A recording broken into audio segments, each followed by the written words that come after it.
Je connais la voix de mon mari. Je connais la manière dont mon mari pense. Je connais la voix de mes amis. Je sais comment mes amis pensent. Je connais la voix de mes soeurs. Je sais comment mes soeurs pensent parce que je passe du temps avec elles. C'est-à-dire que même si quelqu'un vient me dire, Eunice, ton mari a dit ça, je ne croirais pas parce que je sais que ce n'est pas comme ça qu'il parle ou ce n'est pas le jargon qu'il utilise. Mais je sais ça parce que je passe du temps avec eux. Et je sais distinguer leur voix à la voix d'autres personnes.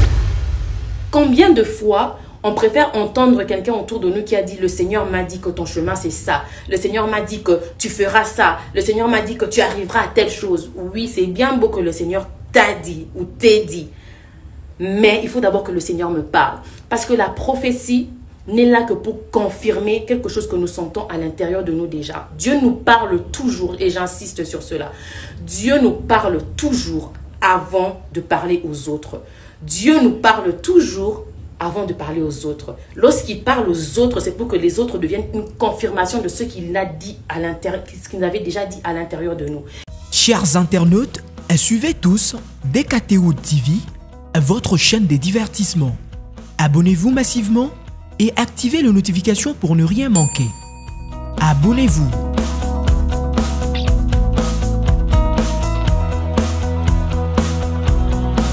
Bonsoir, bonsoir, bonsoir. Voilà, donc il a été voté, hein, le live au lieu de la petite séance annexe. Donc je vais vraiment pas traîner. Je vais aller rapidement avec ce live en espérant que vous allez vous connecter rapidement aussi. Bonsoir à tout le monde. Voilà, je vais peut-être parler pendant 1-2 minutes le temps que les gens se connectent. Mais voilà, c'est juste par rapport à la série Valeurs. Je vais essayer de brosser un tout petit peu sur les questions qui m'ont été posées inbox. Et puis, je me déconnecte et puis on passe à autre chose. Faites signe d'où est-ce que vous suivez. J'espère que vous allez bien. Moi, je suis à Kinshasa présentement. Il pleut terriblement. Donc, si la connexion bug, comprenez que c'est la pluie. Donc, voilà. Ok. Donc, j'espère que vous êtes bénis par la petite mini-série de valeurs et que, voilà, vous apprenez quand même quelque chose au quotidien. Vraiment, c'était quelque chose qui pesait dans mon cœur. Après des études personnelles de la parole de Dieu et en parlant avec certaines personnes, le Seigneur a vraiment mis ça dans mon cœur. Il faut que tu en parles. J'ai commencé avec le groupe de prière ou de groupe de mentorat que j'ai sur WhatsApp. Mais après, je me suis dit non, il faut quand même que je partage avec les gens. Et en partageant sur Instagram, donc c'est un peu mon petit comeback parce que ça faisait quand même longtemps que j'ai fait des lives. J'ai arrêté avec les jeudis ma solo. J'ai arrêté. Mais là, je me suis dit, bon, on va essayer de reprendre avec valeur. Je pense que je suis prête à reprendre avec mes activités, donc les lives que je faisais avant. Parce que voilà, le changement d'état ne tue pas ce que le Seigneur a mis en moi. Donc, je dois continuer à être Eunice Dalo, maintenant qu'il y a Lombo aussi. Bref, assez parlé de moi. Valeurs. Est-ce que vous êtes bénis par cette série? Moi-même, en tout cas, lorsque le Seigneur a commencé à me parler, à me révéler au fait ce qu'il attendait de nous, notre identité, ce qu'il veut au fait que nous soyons, l'image qu'il a de nous et l'image qu'il veut que nous ayons, j'étais émerveillée. J'ai dit, Seigneur, je prie que je ne sois pas seulement celle par qui tu passes pour permettre aux gens de découvrir leurs valeurs, mais que moi-même également, je sois transformée par cette valeur que tu veux me donner. Donc, si vous êtes bénis aussi comme moi, petit thumbs up ou écrivez juste valeur. Voilà. J'allais dire...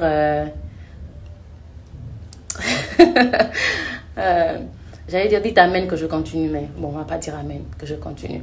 Donc, voilà. Aujourd'hui, j'ai reçu tout plein de questions par rapport à... J'ai parlé de l'aspect physique de la valeur et comment avoir la confiance en soi, comment se sentir à l'aise dans son propre corps. Et il y avait beaucoup de questions. Comment je fais pour me sentir à l'aise? Comment je fais pour ne pas me sentir supérieure? Parce qu'il y a 2 catégories de personnes. Ceux qui se sentent à l'aise parce que trop à l'aise de manière à se sentir supérieur, ils se comparent aux autres. Ils ont toujours tendance à se comparer aux autres. Et puis, il y a certains qui se sentent inférieurs. ils ont tendance à se comparer aux autres, mais en se sentant inférieurs à eux. Il y a ceux qui se comparent aux autres et qui se sentent supérieurs à eux. Toi, tu as toujours l'impression que tu es au-delà de tout le monde. En fait, je le disais à quelqu'un et je me suis dit, au lieu de répondre à une seule personne, il faudrait que je réponde quand même à un grand nombre. Peut-être qu'il y a plusieurs qui se posent la même question. Il est important pour nous de comprendre la différence entre l'assurance de soi et l'orgueil. Dieu veut que nous soyons sûrs de nous, c'est-à-dire sûrs de l'identité qu'il te donne. Comment être sûr de l'identité qu'il te donne? C'est simple, en t'accrochant à ce qu'il dit que tu es. Quelqu'un m'a écrit une box pour me dire non, mais moi les gens me disent que je suis trop mince, que je suis trop ceci, je suis trop cela et ça me fait mal, ça me dégrade. Et je lui ai dit, pourquoi tu laisses tes oreilles entendre ce que les autres disent de toi? Tu dois plutôt bouger tes oreilles au monde et ouvrir tes oreilles à ce que Dieu dit que tu es. Vous savez, dans ce monde dans lequel nous sommes, il y a trop de voix. La voix des réseaux sociaux. Sur Facebook, les gens parlent. Sur Twitter, les gens parlent. Sur Instagram, les gens parlent. Sur WhatsApp, les gens parlent. Et j'en passe de tous les autres réseaux sociaux. Et en plus de ça, il y a des gens physiques. Donc, que ce soit dans ton école, dans ton université, dans ton église, dans ton boulot. Il y a des gens qui parlent. Et tu rentres encore au niveau de la famille. Il y a des gens qui parlent, il y a tes amis qui parlent. Il est important pour nous, impératif pour nous de pouvoir éteindre toutes ces voix et pouvoir se concentrer à la voix de Dieu d'abord. C'est ça la voix que nous devons écouter d'abord. Et même pour ceux qui sont mariés, pour ceux qui sont fiancés, ce n'est pas la voix de ton mari qui prime, ce n'est pas la voix de ton fiancé qui prime, ce n'est pas la voix de ton copain ou je sais pas qui prime. C'est la voix de Dieu qui doit primer. C'est-à-dire que peu importe les circonstances par lesquelles tu vas passer, tu es tellement confiant en la voix que tu entends, en ce Dieu-là, que il n'y a rien qui peut te perturber. Parce que ton mari peut se tromper sur ton identité. Ta femme peut se tromper sur ton identité. Ton fiancé peut se tromper sur ton identité. Ta fiancée peut se tromper sur ton identité. Tes parents même peuvent se tromper sur ton identité. Mais Dieu, lui, ne se trompe pas sur ton identité. Donc, ce qu'il dit que tu es, c'est ce que tu es vraiment. Et vous vous rendrez compte que lorsque vous vous accrochez, parce que moi, je vois ça toujours un peu comme, vous voyez, le sport, j'oublie le nom, mais le sport où on s'accroche au fait à une barre et puis on se lance dessus. Lorsque tu t'accroches à cette barre-là qui est Jésus-Christ, peu importe ce que les gens vont dire, tu ne vas pas te détacher. Et the funny thing with the world, la chose la plus drôle avec le monde, c'est que les gens finissent toujours par s'aligner à ce que Dieu dit. Les gens finissent toujours par s'aligner à ce que Dieu dit. Ah oui, parce que les gens sont changeants, les gens sont versatiles. Aujourd'hui, ils vont te traiter de n'importe quoi, les gens vont dire n'importe quoi. Mais s'ils voient aussi que tu restes accroché à ce que Dieu dit, les mêmes personnes là qui disaient « Non, mais moi je trouve que toi tu es comme ça, moi je trouve que toi tu es comme ça », finiront par s'aligner à l'identité que Dieu te donne. C'est pas parce que les gens disent que tu es appelé à chanter, ou que tu es appelé à prêcher, ou que tu es appelé à faire ceci, que tu es appelé à faire cela. Qu'est-ce que Dieu dit? Éteindre son oreille, fermer ses oreilles, pardon, parce que c'est pas une machine, fermer ses oreilles à la voix du monde et ouvrir ses oreilles à la voix de Dieu d'abord. Lorsque maintenant, tu te rends compte que les personnes autour de toi s'alignent à la voix de Dieu pour toi, ok, si ce que Dieu m'a dit correspond avec ce que tu dis, top. Mais si ce que Dieu m'a dit ne correspond pas avec ce que tu dis, bye bye. Alors je shut that voice, je ne veux pas écouter cette voix-là. Et je prierai pour que le même Dieu qui m'a parlé, le même Dieu qui m'affirme, qu'il te parle aussi. Mais je ne peux pas me laisser détruire ou transformer par ce que les voix extérieures disent. Alors, je vais faire une petite nuance quand même parce que c'est important.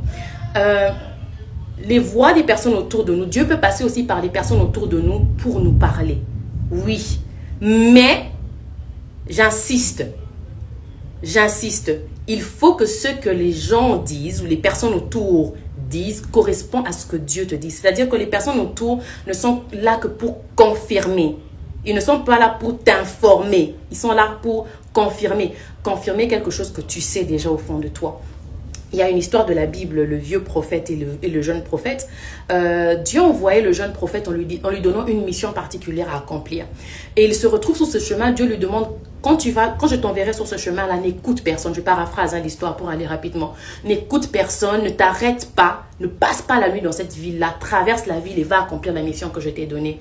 Mais lorsqu'il arrive sur ce chemin, il y a des envoyés. Le vieux prophète entend parler de ce jeune prophète qui va arriver dans sa ville et il envoie ses servants pour lui dire, demandez-lui de venir passer la nuit chez nous, demandez-lui de venir manger un mets chez nous. Et ils arrivent vers le jeune prophète pour lui donner ce message-là. Et le jeune prophète dit, non, le Seigneur m'a dit que je ne passerai pas la nuit où je ne m'arrêterai pas dans cette ville. Et ils lui disent, parce que c'est ce que le vieux prophète avait dit, dites-lui que le Seigneur m'a dit qu'il doit manger chez moi et qu'il doit passer la nuit chez moi. Et le jeune prophète, en entendant simplement le fait que le vieux prophète a dit que le Seigneur m'a dit, il a changé sa trajectoire et il est allé voir le vieux prophète. En arrivant chez le vieux prophète, il mange, il boit, il passe même la nuit. Mais le lendemain matin, lorsqu'il sort sur le chemin, il se fait avaler, manger par un lion. Et il meurt sur le champ. Et le Seigneur dit, ne l'enterrez même pas, laissez que son corps soit déchiqueté comme ça.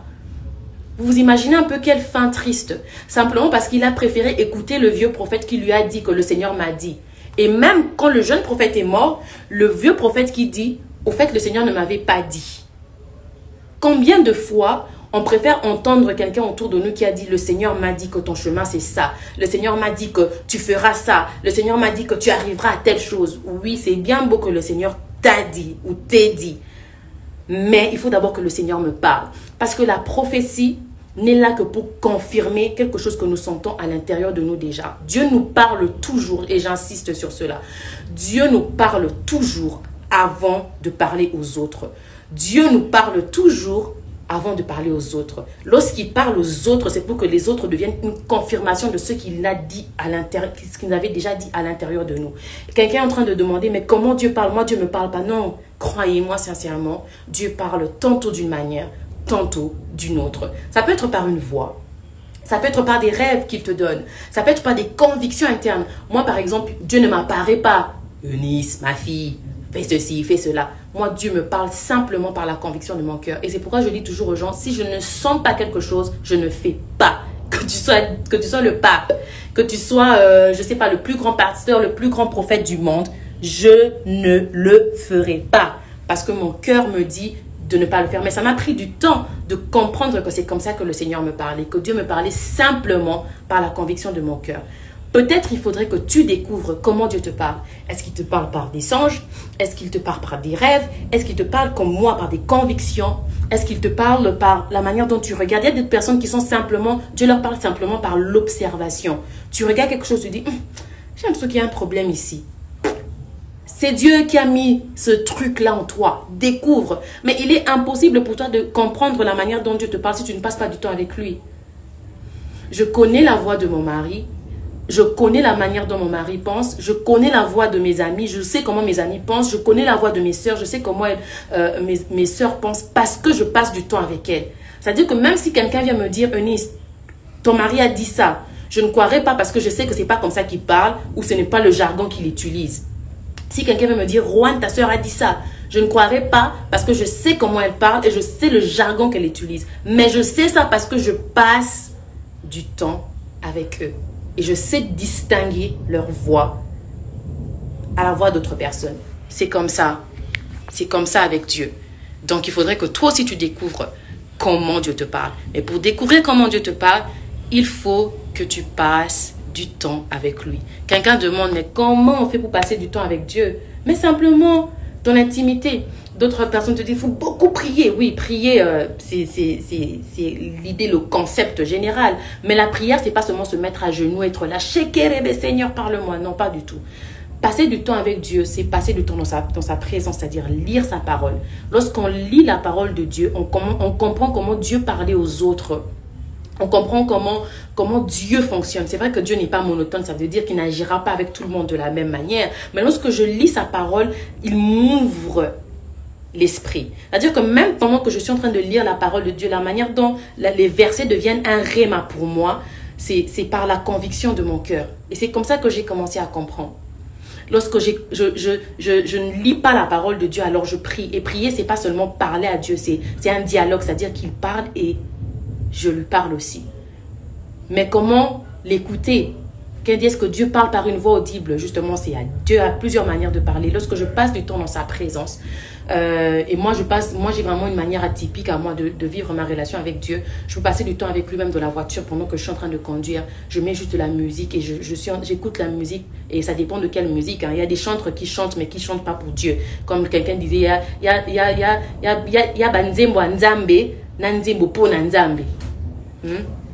Donc on n'est pas dans le banzembo po nanzambe, mais des chants qui sont inspirés par Dieu. Donc comme j'ai dit, la lecture de la parole de Dieu, passer du temps en train d'écouter des chants qui sont inspirés par Dieu. Et puis il y a aussi le jeûne. Lorsqu'on soumet son corps à une plus grande autorité, c'est-à-dire que je me prive de certaines choses que je n'arrive pas à me débarrasser de pour faire plaisir à Dieu. Et lorsqu'on parle de jeûne, j'insiste de la privation de ceux qui... Parce que généralement, surtout pour nous en Afrique, lorsqu'on parle de jeûne, on parle seulement de se priver de la nourriture. Non, il y a des gens, ils se privent de la nourriture, mais ça n'a aucune efficacité pour eux. Non, c'est vraiment se priver des choses qui nous tient vraiment à cœur. C'est ça. Faire du bien aux autres. Tu n'as pas l'habitude de faire du bien aux autres. La Bible le dit. Le vrai jeûne, c'est celui où on va vers les autres pour les aider. Se priver soi-même pour faire du bien aux autres et assujettir son corps à l'esprit de Dieu. Parce que lorsqu'on se prive de certaines choses, lorsqu'on assujettit notre corps, on a plus de facilité à entendre Dieu. Ok? Donc, voilà un peu. Comment faire pour être sûr de soi? Premièrement, boucher ses oreilles au monde. Écouter la voix de Dieu, parce que c'est Dieu seul qui donne de l'assurance. Les voix extérieures ne seront là que pour confirmer ce que Dieu dit que nous sommes déjà. Le point numéro 2, à la prochaine séance, je vais m'arrêter là. J'entends que j'ai des visiteurs et même mon mari vient de passer là tout à l'heure. Donc, je vais vous laisser. Que le Seigneur vous bénisse. Que le Seigneur vous bénisse. Que le Seigneur vous bénisse. Il pleut terriblement, comme je l'ai dit à Kinshasa, et j'espère que... Et la connexion est un peu bizarre, mais j'espère qu'on aura le temps de refaire ça encore. Je pense que je reviens petit à petit dans les réseaux sociaux. Donc voilà, bisous, bisous, bisous, bisous, bisous à chacun de vous. J'espère que vous allez continuer à comprendre et à réaliser que vous avez de la valeur. Parce que lorsque vous réalisez que vous avez de la valeur, c'est seulement là que vous devenez une bénédiction pour les autres. On ne devient une bénédiction pour les autres que lorsqu'on comprend son identité. Lorsque tu comprends ton identité, tu marches dans cela, tu débloques l'huile, hein, l'onction qui est sur toi, et tu commences à devenir une bénédiction pour les autres. Que le Seigneur vous bénisse. Bisous. Chers internautes, suivez tous DKTO TV, votre chaîne des divertissements. Abonnez-vous massivement et activez les notifications pour ne rien manquer. Abonnez-vous.